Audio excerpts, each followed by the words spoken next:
जेहा काले कालना तेवे हो नाउ पचारिय। पढ़िया होवे गुनागार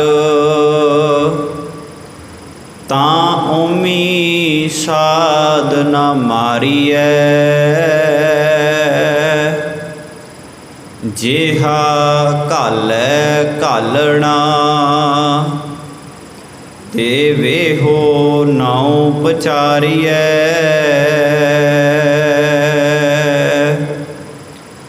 ऐसी कला ना खेडिय जित दरगा गया हारिय। पढ़िया अतै उमिया विचार अगे विचारिय। मुँह चलै सो अगे मारिय। पढ़िया अतै उमिया विचार अगे विचारिय। मुँह चलै सो अगे मारिय।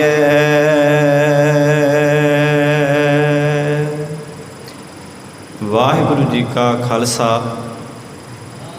वाहिगुरु जी की फतेह। धन धन साहिब सतगुरु श्री गुरु ग्रंथ साहब सच्चे पातशाह जी महाराज तिन्हां दी मुबारक हजूरी दे अंदर सतगुरु जी दी पावन गोद अंदर सज के बैठे सत्कारयोग सत्संगी जनों, सतगुरां जी दी अपार बख्शिश किरपा रहमत दे सदका असी सारे ही सतगुरु जी दे पावन दरबार अंदर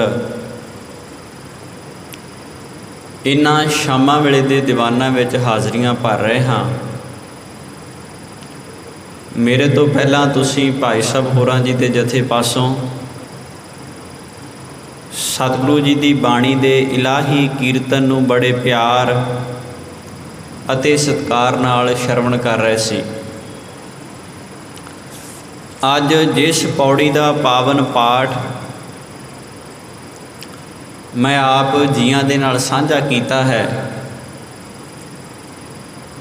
ये पावन पौड़ी धन गुरु नानक साहब सच्चे पातशाह महाराज जी ने अपने मुबारक रसना तो उचारण कीती है। अते धन गुरु ग्रंथ साहब सच्चे पातशाह महाराज जी की बाणी आसा जी की वार दे अंदर 12 नंबर पौड़ी के सिरलेख अधीन दर्ज है। गुरु नानक साहब सच्चे पातशाह महाराज इस पावन पौड़ी के अंदर दो पक्षां नूं साडे नाल साझा करते हैं। उन्हां दोवां पक्षां तो बाद सतगुरु जिहड़ा उपदेश दिंदे ने, जिहड़ी सानूं बख्शिश करते हैं, सतगुरु आखदे ने तेरे जीवन का उपदेश गुरु के गुण हैं। गुरु के गुणों नूं तू अपने जीवन दे विच वसाउणा है, क्योंकि जिहड़ी सतगुरु की भगती है, जिहड़ा गुरु का मार्ग है, जिहड़ा गुरु का राह है, वो भी गुण ही हैं। असी धन गुरु ग्रंथ साहब सच्चे पातशाह महाराज जी की मुबारक बाणी विचों पढ़ते हैं। महाराज कहते हैं बिन गुण कीते भगत ना होए। बिना गुणा तो भगती संभव ही नहीं। बंदा भगती करी जाए तो जीवन में गुरु वाले गुण ना होण तो सतगुरु जी कहते हैं तेरी भगती कीती दा कोई फायदा नहीं। गुण हर एक मनुख नूं धारण करने अपने जीवन दे विच बहुत जरूरी ने। ਤੇ ਗੁਣਾਂ ਦੇ ਨਾਲ ਹੀ ਇਹ ਸੰਸਾਰ ਜਿਹੜਾ ਹੈ ਚੱਲਦਾ ਹੈ। ਪਰ ਮਹਾਰਾਜ ਕਹਿੰਦੇ ਨੇ ਵੇਖੋ ਸੰਸਾਰ ਕਿੱਡੇ ਕੁਰਾਹੇ ਪਿਆ ਹੋਇਆ ਹੈ। ਸੰਸਾਰ ਦੇ ਲੋਕ ਗੁਣ ਘੱਟ ਇਕੱਠੇ ਕਰਦੇ ਨੇ ਤੇ ਔਗਣਾਂ ਦੇ ਨਾਲ ਸਾਂਝ ਵੱਧ ਪਾ ਕੇ ਬੈਠੇ ਹੋਏ ਨੇ। ਮਹਾਰਾਜ ਕਹਿੰਦੇ ਨੇ ਲੋਕ ਅਵਗਣਾ ਕੀ ਗੰਨੈ ਲੋਕ ਅਵਗਣਾ ਕੀ ਬੰਨੈ ਗੰਠੜੀ। ਲੋਕ ਅਵਗਣਾ ਦੀਆਂ ਗੰਢਾਂ ਬੰਨ੍ਹਦੇ ਫਿਰਦੇ ਨੇ, ਅਵਗਣ ਆਪਣੇ ਪੱਲੇ ਵਿੱਚ ਪਾ ਰਹੇ ਨੇ। ਅਵਗਣਾਂ ਦੇ ਨਾਲ ਲੋਕਾਂ ਨੇ ਆਪਣਾ ਸੰਬੰਧ ਜੋੜਿਆ ਹੋਇਆ ਹੈ। ਲੋਕ ਅਵਗਣਾ ਕੀ ਬੰਨੈ ਗੰਠੜੀ ਗੁਣ ਨਾ ਵਿਹਾਜੈ ਕੋਏ। ਪਰ ਗੁਣਾਂ ਨਾਲ ਸਾਂਝ ਬਹੁਤ ਵਿਰਲੇ ਬੰਦਿਆਂ ਦੀ ਹੈ। ਗੁਣਾਂ ਨੂੰ ਲੋਕ ਘੱਟ ਪਸੰਦ ਕਰਦੇ ਨੇ। ਕਿਸੇ ਨੂੰ ਚੰਗੀ ਸਲਾਹ ਦੇ ਦਿਓ, ਪਸੰਦ ਨਹੀਂ। ਅਕਸਰ ਹੀ ਸਾਡੇ ਸਮਾਜ ਵਿੱਚ ਇਹ ਕਹਾਵਤ ਬੋਲੀ ਜਾਂਦੀ ਹੈ ਵੀ ਜਿਹੜਾ ਸੱਚ ਹੁੰਦਾ ਹੈ ਇਹ ਬੜਾ ਕੌੜਾ ਹੁੰਦਾ ਹੈ। ਹਾਲਾਂਕਿ ਸੱਚ ਕੌੜਾ ਨਹੀਂ ਹੁੰਦਾ, ਸੱਚ ਤਾਂ ਸੱਚ ਹੀ ਹੈ, ਨਾ ਉਹ ਮਿੱਠਾ ਹੈ ਨਾ ਉਹ ਕੌੜਾ ਹੈ। ਪਰ ਸੱਚ ਬੰਦੇ ਨੂੰ ਮਾੜਾ ਲੱਗਦਾ ਹੈ। ਬੰਦੇ ਨੂੰ ਮਾੜਾ ਕਿਉਂ ਲੱਗਦਾ ਹੈ? ਕਿਉਂਕਿ ਬੰਦਾ ਔਗਣਾਂ ਦੇ ਨਾਲ ਆਪਣਾ ਸੰਬੰਧ ਜੋੜ ਕੇ ਬੈਠਾ ਹੋਇਆ ਹੈ। ਹੁਣ ਸ਼ਰਾਬ ਪੀਣੀ ਸਿਹਤ ਵਾਸਤੇ ਹਾਨੀਕਾਰਕ ਹੈ, ਸੱਚ ਹੀ ਹੈ ਨਾ। ਪਰ ਜਿਹੜਾ ਬੰਦਾ ਪੀਂਦਾ ਹੋਏਗਾ ਉਹਨੂੰ ਤੁਸੀਂ ਇਹ ਗੱਲ ਕਹਿ ਕੇ ਵੇਖ ਲਓ, ਉਹਨੂੰ ਗੁੱਸਾ ਆਏਗਾ, ਉਹ ਨਾਰਾਜ਼ ਹੋਏਗਾ ਤੁਹਾਡੇ ਨਾਲ ਵੀ ਇੰਨੀ ਗੱਲ ਮੈਨੂੰ ਕਿਉਂ ਕਹੀ। ਝੂਠ ਬੋਲਣਾ ਮਾੜਾ ਹੈ। ਤੁਸੀਂ ਕਿਸੇ ਨੂੰ ਕਹਿ ਦਿਓ ਵੀ ਝੂਠ ਬੋਲਣਾ ਮਾੜਾ ਹੈ, ਹੁਣ ਝੂਠੇ ਬੰਦੇ ਨੂੰ ਇਹ ਗੱਲ ਚੰਗੀ ਥੋੜ੍ਹਾ ਲੱਗਦੀ ਹੈ। ਸਤਿਗੁਰੂ ਕਹਿੰਦੇ ਨੇ ਸੰਸਾਰ ਦੀ ਹਾਲਤ ਇਹ ਹੈ ਵੀ ਲੋਕ ਅਵਗਣਾਂ ਦੇ ਨਾਲ ਆਪਣਾ ਸੰਬੰਧ ਜੋੜ ਕੇ ਬੈਠੇ ਹੋਏ ਨੇ ਤੇ ਗੁਣਾਂ ਦੇ ਨਾਲੋਂ ਲੋਕਾਂ ਨੇ ਦੂਰੀ ਬਣਾਈ ਹੋਈ ਹੈ।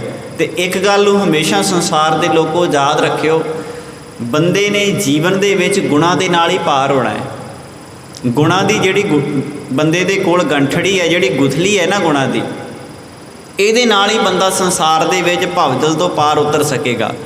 ਤਾਈਓ ਮਹਾਰਾਜ ਨੇ ਆਖਿਆ ਸੀ ਬਿਨਾਂ ਗੁਣਾਂ ਤੋਂ ਭਗਤੀ ਨਹੀਂ ਕੀਤੀ ਜਾ ਸਕਦੀ। ਅੱਜ ਦੀ ਇਸ ਪਾਵਨ ਮੁਬਾਰਕ ਪੌੜੀ ਦੇ ਅੰਦਰ ਸਤਿਗੁਰੂ ਨੇ ਦੋ ਪੱਖ ਬਿਆਨ ਕੀਤੇ ਨੇ। ਇੱਕ ਪੱਖ ਬਿਆਨ ਕੀਤਾ ਪੜ੍ਹਿਆ ਲਿਖਿਆ ਜਿਹੜਾ ਇਨਸਾਨ ਹੈ, ਜਿਹਨੂੰ ਸੰਸਾਰ ਵਾਲੇ ਐਜੂਕੇਟਡ ਮੰਨਦੇ ਨੇ, ਬੜਾ ਸਿਆਣਾ ਹੈ, ਬੜਾ ਪੜ੍ਹਿਆ ਲਿਖਿਆ ਹੈ।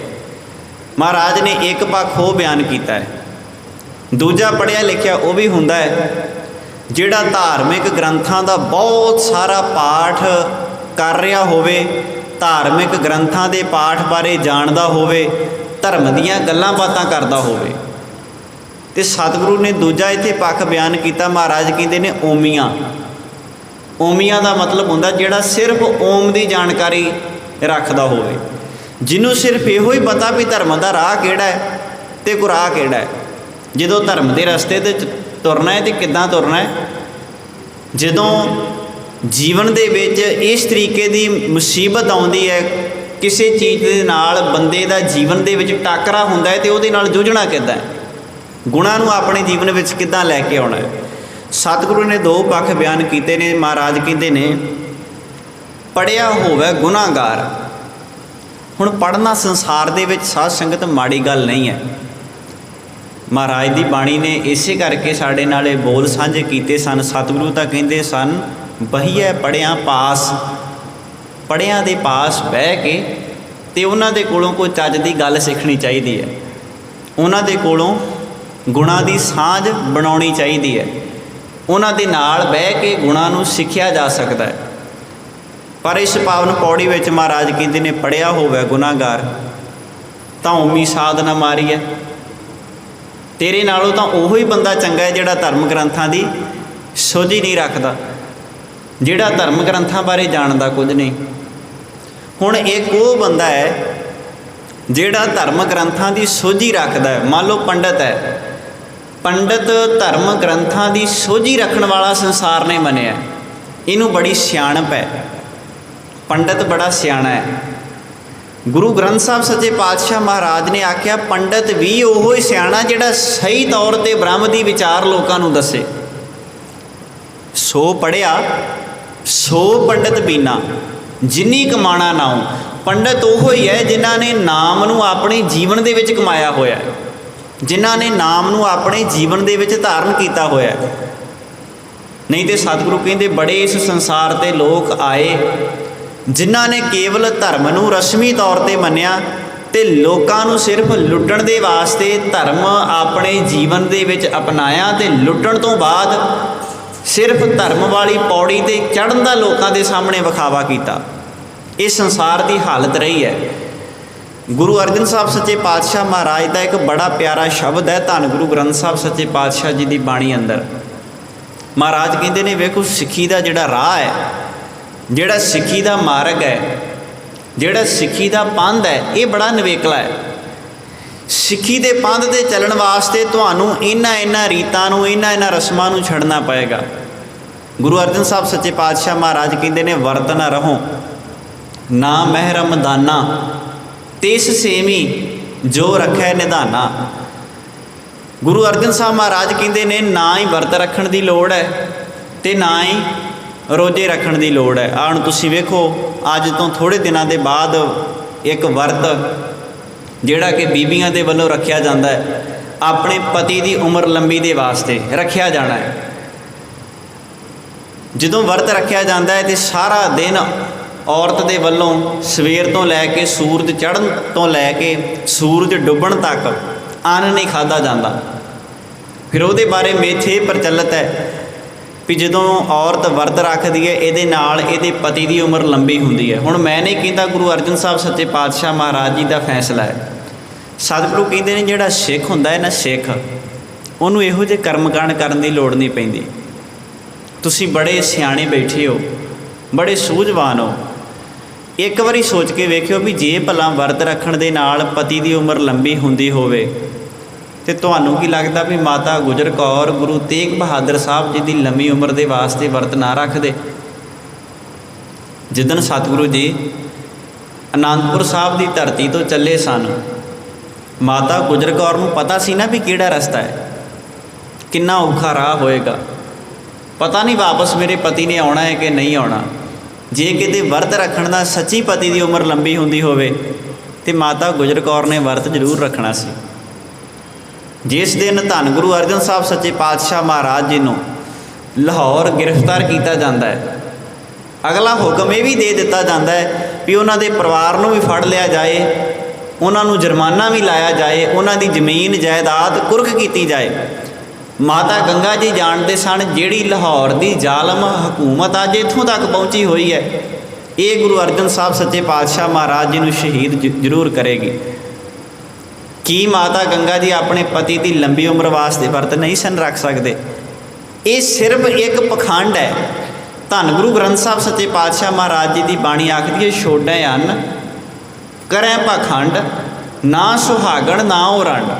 सतगुरु कहते हैं अन्न छड्डना तो एक विखावा है, विखावे तो इलावा होर कुछ नहीं। गुरु अर्जन साहब सच्चे पातशाह महाराज कहते वरत न रहो ना महरम दाना तिस सेवी। ना मैं रोजे रखदा मुसलमान वांगू ते ना मैं वरत रखदा अपने पति की उम्र लंबी करने वास्ते। कहते तिस सेवी मैं उसकी पूजा करता हाँ जो रखा निधाना, जिहड़ा मेरे जीवन विच मेरी जिंदगी नूं आसरा देण वाला है, जिहड़ा मेरे जीवन दे विच मेरी जिंदगी नूं धरवासा दिंदा है। अगे फिर पातशाह ने शब्द वरते, कहते एक गुसाई अल्लाह मेरा। अल्लाह का मतलब होंदा है रब। कहते साडा तो एको ही रब है, असीं ते एक रब नूं चेते करते हैं, एक गुसाई अल्लाह मेरा। हिंदू तुर्क दोहां नवेरा, ना असीं हिंदू हाँ ना असीं मुसलमान हाँ, साडी एक वखरी होंद है। सतगुरु ने जिहड़ा सानू शब्द दिता सी खालसा पंथ सिख, ये साडी 5 सदियां दे इतिहास विचों निकले हुए शब्द ने ते शब्द बड़े कीमती सन।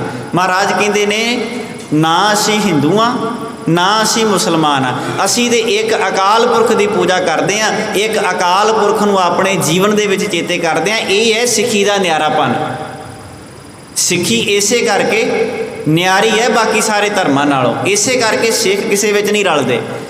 सरदार रतन सिंह भंगू ने अपने ग्रंथ प्राचीन पंथ प्रकाश में इसे करके लिखिया सी, कहंदा ये मड़ियां कबरां ते नहीं जाते, उत्थे जाके सिख मत्था नहीं टेकते, ये तो सिर्फ अपने गुर की छपड़ी नाम है, अपने गुरु की छपड़ी भाव सरोवर दरबार साहब उत्थे जाके इशनान करते हैं। गंगा जमुना निकट ना जावे। ये ना गंगा ते जाते ने ना जमुना ते जाते ने, इन्हां दा संबंध ही कोई नहीं इन्हां दे नाल। लोग तुरे फिरते होणगे गंगा ते इशनान करन वास्ते, साडे पाप कट्टे जाण। रतन सिंह भंगू कहंदा जकरिया खान दे दरबार विच विचार चर्चा चल रही है। जकरिया खान पुछदा कौन सिख ने, कित्थों आए ने, एक इन्हां दा धर्म की है। वो कहंदा धर्म इन्हां दा न्यारा है। आंदा गंगा जमुना भी नहीं जाते, ये तो अपने गुरु की छपड़ी नहा के सोचते हैं असी सारा कुछ अपने गुरु के पासों प्राप्त करते हैं। ये है सिੱਖੀ का न्यारापन। इसे करके सतगुरु ने आख्या सी जिहड़ा सिख होगा लखां दे विचों खलोता होया भी वह पछाणिया जाएगा। मेरे सिख दे सिर ते सजी हुई दस्तार इस चीज़ का प्रतीक है भी ये गुरु का सिख है, ये गुरु ग्रंथ साहब जी की बाणी नूं मनण वाला है, ये एक दे उपर विश्वास रखता है, एक गुरु नूं छड्ड के किसी होर दे अगे नमस्कार नहीं करता। ये न्यारापन है सिੱਖੀ का। पर अज किते ना किते सिੱਖੀ दे इस न्यारेपन नूं असीं भुला बैठे हाँ। तुसीं एक बार सोच के वेखो वजीर खां की कचहरी के अंदर साहिबजादियां दे सिर ते सजी हुई दस्तार कितनी चुभदी होएगी उन्हां नूं। पर जिहड़ी उन्हां दे सिर ते दस्तार है, उन्हां दे सिर ते कली दस्तार नहीं, गुरु नानक साहब सच्चे पातशाह महाराज जी तो लैके उन्हां दे पिता गुरु गोबिंद सिंह साहब सच्चे पातशाह महाराज जी का इतिहास ते उन्हां दी सिੱਖਿਆ उन्हां दे पिछे काम करदी है। ये सिੱਖੀ की चढ़ती कला का प्रतीक। अज जालम क्यों भला साढ़े तो भै खांदा है? अज क्यों सानू वार वार ये गल्लां जताईयां जा रही हैं भी सिख जिहड़े ने जराइम पेशा कौम ने, ये दूजियां दे जुल्म करन वाले लोग ने। अज ये गल्लां साडे बारे कहीआं जा रही ने। 1947 च भारत देश आज़ाद होया। आज़ाद होने तो बाद जिहड़े भारत के लीडर बने उन्होंने बनदियां सारी ये गल्लां कहणियां शुरू कर दित्तियां इन्हां तो बच के रहो, जराइम पेशा कौम ने। तो जो 1947 के देश का उजाड़ा पिया तो नेहरू के उस वक्त ये शब्द सन। नेहरू कहता सी सिखां नूं दिल्ली तो 300 मील दूर रखो क्योंकि जराइम पेशा कौम ने किसी वक्त भी दूजे ते हमला कर सकते हैं। पर जे किते असीं साध संगत अपना इतिहास पढ़िया हुंदा ना, पढ़े उन्हां गुरसिखां दा इतिहास भाई तारू सिंह दा जदों पढ़ीए तो रोंगटे खड़े हो जाते हैं। भाई तारू सिंह शहीद क्यों होंदा है? भाई तारू सिंह लाहौर दे विच अपना खोपर क्यों लवाउंदा है? उहदे पिछे बड़े बड़े कारण सन। एक अकाल पुरख नूं मनण वाले लोग सन, धर्म की किरत करन वाले लोग सन, किसी का दिल नहीं सन दिखाउंदे, तां भी जालम ने उन्हां दा खोपर लाया लाहौर दे विच। ये इतिहास है साडा। भाई तारू सिंह अपने परिवार विच रहिंदा है, पिंड पूले का रहण वाला है ते उहदी भैण दा नाम है तारो ते एक उन्हां दी माता है। 3 परिवार दे जी पूले पिंड दे विच रहिंदे ने। उस वक्त पूला पिंड सी जिला तरनतारन, जिला लाहौर दे विच, अजकल जिला तरनतारन विच पैंदा है। पूले पिंड दे विच तिन्ने रहिंदे सन ते भाई तारू सिंह सारा दिन अपने घर दे विच खेतीबाड़ी का काम करते हैं। तो जदों शाम का वेला हुंदा भैन ने ते माँ ने घर दे विच प्रशादे तैयार कर देने, आखना जिहड़े जंगल दे विच सिंह आज़ादी की लड़ाई लड़ते जाओ जाके प्रशादे तुसीं उन्हां नूं दे के आओ। भैन ने आखना पता नहीं मेरे भरावां ने अज प्रशादा छकिया होना कि नहीं, पता नहीं मेरे भरा जिहड़े जंगल दे विच दिन रात लड़ रहे ने, भुखण भाणे ना किते सुते होण। भैन ने प्रशादे तैयार करने, सारा दिन काम करन तो बाद भाई तारू सिंह जी ने उन्हां प्रशादियां की टोकरी नूं अपने सिर ते रखना ते जंगल दे विच जिहड़े सिख रह रहे सन उन्हां दे कोल प्रशादे लैके जाने। उस वक्त ये बड़ा औखा काम सी। सोच के वेखो जिहड़े लोग सरकार की नज़र दे विच बागी होण उन्हां दी मदद करनी उन्हां समयां दे विच किड्डा वड्डा गुनाह है। एक दिन एक रहीम बख्श माशी आया जिहड़ा मुसलमान सी, सिੱਖੀ दे नाल उहदा दूर दा भी कोई संबंध नहीं। रहीम बख्श माशी लाहौर दीयां गलियां दे विच तरले कढ़दा फिरदा है, बिलकदा फिरदा है। कहंदा पट्टी दा फौजदार है जाफर बेग। पट्टी उस वक्त बड़ा वड्डा एक शहर हुंदा सी। कहंदा पट्टी दा फौजदार है जाफर बेग, उन्हें मेरी धी नूं चुक लिया, मैं तुहाडे अगे अरदास करदा तुसीं मेरी धी नूं छुड़ा दो। कल्ली कल्ली मेरी धी है, मैं बड़ी लाडां दे नाल पाली है, पर पट्टी दा फौजदार उन्होंने चुक के अपने किले दे विच लै गया। सारा दिन लाहौर दीयां गलियां च फिरदा रहा, किसी ने बात ना पुछी।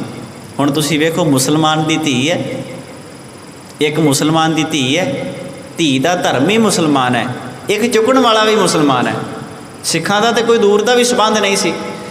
लाहौर दे विच उहनूं एक दरवेश मिलिया, वो कहंदा तेरी किसी ने मदद नहीं करनी, मैनूं पता तेरी इस शहर दे विच किसी ने बांह नहीं फड़नी, ਜੇ ਤੂੰ ਇਨਸਾਫ ਚਾਹੁੰਦਾ ਹੈ ਨਾ तो सिखां दे कोल जा। वो कहता सिख तो सरकार दे बागी ने, सिख मेरी मदद क्यों करनगे? मेरा धर्म मुसलमान है, वो सिख है, उन्हां दी सीधी इस्लाम धर्म दे नाल टक्कर है, वो मेरी मदद क्यों करनगे भला? वो जिहड़ा बंदा सामने खलोता सी उन्हें जवाब दिता, कहता सिखां दी किसी धर्म दे नाल कोई टक्कर नहीं है, सिख किसी धर्म का बैरी नहीं है, सिख इंसाफ पसंद है, सिख सच ते खड़न वाला है। वो भावें उन्हां दे धर्म का कोई बंदा होवे ते भावें किसी बगाने धर्म का बंदा होवे, जिहड़ा जालम है सिख उहनूं उहदी करनी का फल जरूर दिंदा है। ये सिखां दा धर्म है। बड़ा हैरान होया भी सिख मेरी मदद क्यों करनगे भला? लाहौर तो तुरिया पिंड पूले दे विच आ गया। उन्होंने पता सी भाई तारू सिंह इस पिंड दे विच रहिंदा है। भाई तारू सिंह जी नूं रात नूं मिलिया। भाई तारू सिंह ਸਿੰਘਾਂ ਨੂੰ प्रशादा पानी छका के वापस अपने घर में आ गए। बाहर आण के जदों उन्हें दरवाज़ा खड़काया तो भाई तारू सिंह जी की भैन ने दरवाज़ा खोलिया, रोंदा करलाउंदा अंदर आया तो भुंजे आण के बैठ गया। भाई तारू सिंह जी ने आख्या की हो गया, तुसीं रो क्यों रहे हो इन्ने? कहंदा जी मेरी धी नूं पट्टी दा फौजदार चुक के लै गया। कली कली मेरी धी सी, मैं बड़े लाडां दे नाल पाली सी। पट्टी दा फौजदार बड़े तरले कढ़ लए उहदे। जकरिया खान दे कोल भी मैं हो आया, पट्टी दे फौजदार दे भी तरले कढ़ लए, पर किसी ने मेरी हुण तक बात नहीं पूछी, किसी ने मेरी हुण तक सार नहीं लई। मैं थक हार के तुहाडे कोल आया। तो भाई तारू सिंह जी ने उन्होंने मंजे ते बिठाया, उन्होंने प्रशादा छकाया। प्रशादा छकाउण तो बाद आख्या हुण दसो तुहाडी की समस्या है? कहंदा मैं अपनी धी नूं वापस लैके आउणा चाहुंदा, मैं अपनी धी नूं वापस लैके आउणा चाहुंदा। बड़े लाडां नाल पाली सी, पता नहीं जालमां दी कैद विच मेरी धी दा किहो जिहा हशर हुंदा होएगा, पता नहीं मेरी धी विचारी किद्दां दिन कट रही होएगी। हुण तुसीं साध संगत अंदाज़ा लाओ, एक मुसलमान दी धी, उठाउण वाला भी उहनूं मुसलमान है, ते उहदी रखिया वास्ते किहड़े बंदे अगे होए ने? सिख। की सिख जराइम पेशा कौम ने? की ये दूजियां ते जुल्म करन वाले ने? अज भी तो साढ़े नाल इहो कुछ वापर रहा। भारतीय मीडिया अज किन्ना जोर ला के इस गल नूं साबित कर रहा है भी सिख अतवादी ने। आओ साध संगत, जिन्ना चिर लाइट नहीं आउंदी उन्ना चिर आपां सतगुरु की बाणी का गायन कर लेने आ। मैं अगे अगे पंक्तियां पढ़ांगा, तुसीं सारिਆਂ ने पिछे पिछे पढ़न की जिहड़ी खेचल करनी जी। बाणी गुरु गुरु है बाणी, बाणी गुरु गुरु है बाणी,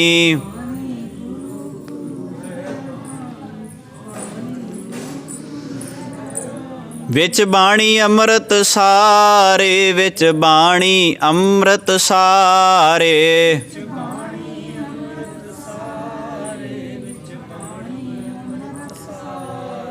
गुरबाणी कहे सेवक जन मानै, गुरबाणी कहे सेवक जन मानै,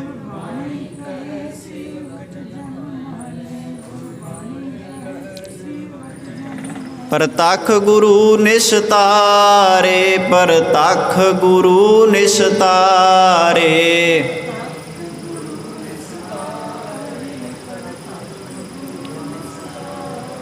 परतख गुरु निस्तारे, परतख गुरु निस्तारे।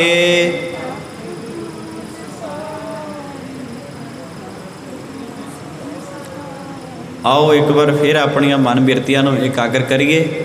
जिहड़ी मैं बात इतिहास की तुहाडे नाल साझी कर रहा सां, भाई तारू सिंह रहीम बख्श माशी नूं इस गल का विश्वास दिवाउंदे ने भी असीं तुहाडी धी नूं पट्टी दे जालम फौजदार दे कोल छुड़वा के लैके आवांगे।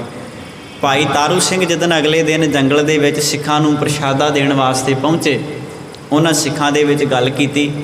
सारी रात प्लैनिंग करते रहे। उस तो बाद जदों रात का अखीरला पहर रहिंदा सी, जाके पट्टी के फौजदार जाफर बेग ते हमला कर दिता। जिहड़ी रहीम बख्श माशी की धी सी, जिहदा नाम सी सलमा, उस धी नूं भाई तारू सिंह ते जिहड़े उन्हां दे नाल मरजीवड़े सिख आज़ादी की लड़ाई लड़ रहे सन, छड़ा के ते उन्हां नूं उन्हां दे पिता दे कोल रहीम बख्श माशी दे कोल लैके आउंदे ने। दोवें हाथ जोड़ के धन्नवाद करदा है, आखदा है असी मुसलमान हाँ, पर तुसीं इहदे बावजूद भी साड़ी सहायता की है, असी तुहाडा देण पूरी उम्र नहीं दे सकते। तो भाई तारू सिंह का अगों जवाब ये सी भी सानू ਸਾਡੇ ਗੁਰੂ ਨੇ ਇਹੋ ਹੀ ਸਿਖਾਇਆ ਵੀ ਕੋਈ ਵੀ ਲੋੜਵੰਦ ਤੁਹਾਡੇ ਦਰਵਾਜ਼ੇ 'ਤੇ ਆ ਜਾਏ ਉਹਨੂੰ ਕਦੀ ਖਾਲੀ ਨਹੀਂ ਮੋੜਨਾ।